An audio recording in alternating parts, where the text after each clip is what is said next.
আমি করব পাবদা মাছ।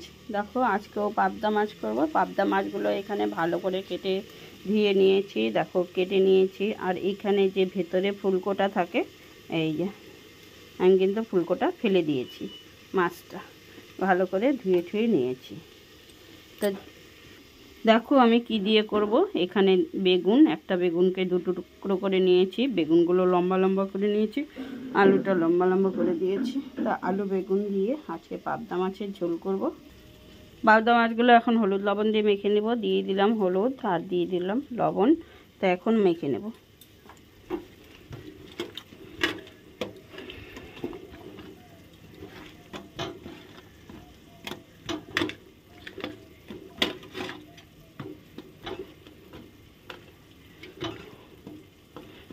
গোটা গোটা ভাবছিলাম বেগুন দেব, তো আজ মাঝখানে একটু চিড়ে দিলাম, মানে দু টুকরো করে দিলাম।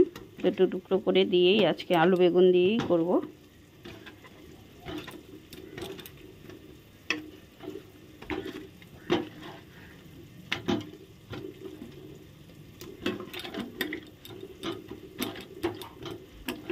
মাখা হয়ে গেছে। এখন পাবদা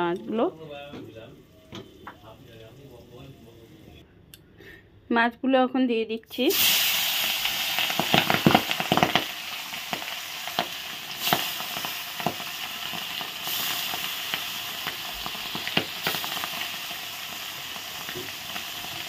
একবারে হবে না, আবার দুবারে দেবো। একবার ভাজা হয়ে গেছে, আমি উল্টিয়ে দিচ্ছি। এখন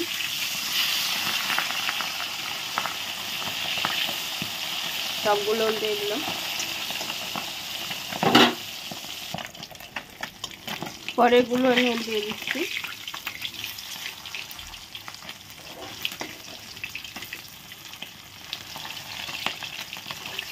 সবগুলো উল্টিয়ে দিলাম। আগেরগুলো উঠিয়ে নিয়েছি, আবার পরেরগুলো দিয়ে দিলাম।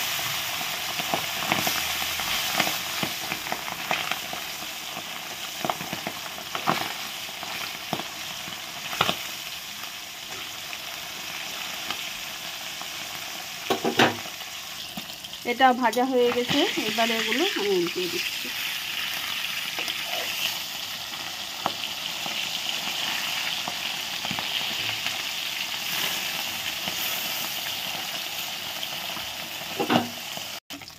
এইবারেগুলো ভাজা হয়ে গেছে, এখন তুলে নিই। মাছ ভাজা হয়ে গেছে, এখন তুলে নিয়েছি। এখন লম্বা লম্বা করে বেগুনগুলো ভেজে নিচ্ছি।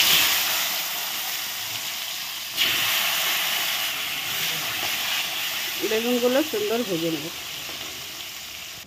বেগুনগুলো ভাজা হয়ে গেছে, এখন তুলে নিচ্ছি। দেখো লাল লাল করে ভেজে নিয়েছি এপিঠ ওপিঠ দুপাশে। এখন তুলে নেব।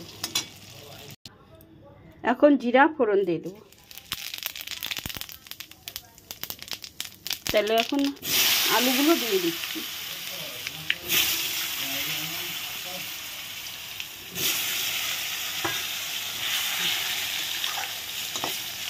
আলুগুলো ভেজে নেব। আলুগুলো দেখো সুন্দর লাল লাল করে ভেজে নিলাম জিরা ফোড়ন দিয়ে। এখানে নিয়েছি জিরে, ধনিয়ার গুঁড়া, জিরে গুঁড়া আর 1 চামচ লঙ্কার গুঁড়া। এখন মশলাটা ভালো করে মিলিয়ে নেব বাটিতে। তা মিলিয়ে নিলাম। এখন আলু ভাজতে যতটা সময়, এখন লবণ হলুদও জলে দিয়ে দেব।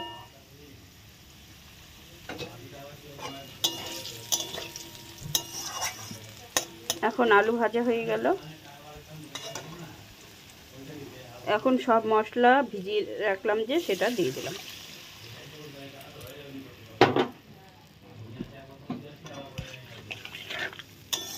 এখন মশলাটা ভালো করে কষিয়ে নেব। মশলা দেখো খুব সুন্দর কষানো হয়ে গেছে, আর কালারটাও কিন্তু বেশ দারুণ হয়েছে।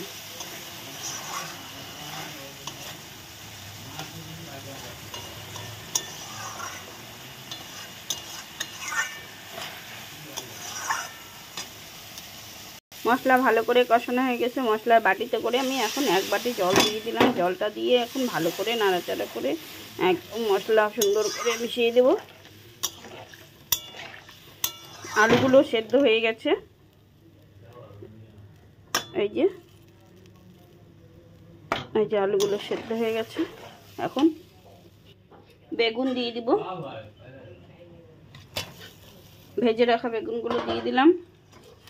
আর একটু ঝোল দেব, কারণ মাছগুলো দেব তো, আর একটু সেদ্ধ হবে। ঝোল দেখো ফুটে গেছে। এখন ভেজে রাখা মাছগুলো দিয়ে দিলাম।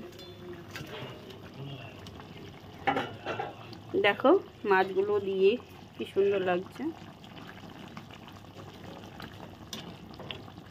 লম্বা লম্বা করে বেগুন দিয়ে পাবদা মাছের রেসিপি।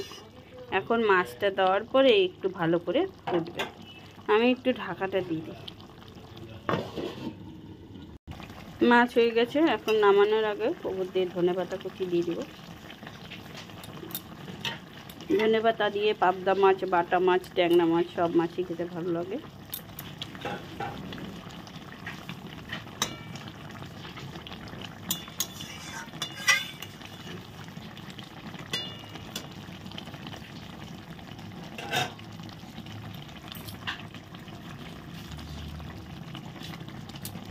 পাবদা মাছ রান্নার রেসিপিটা আমার হয়ে গেছে।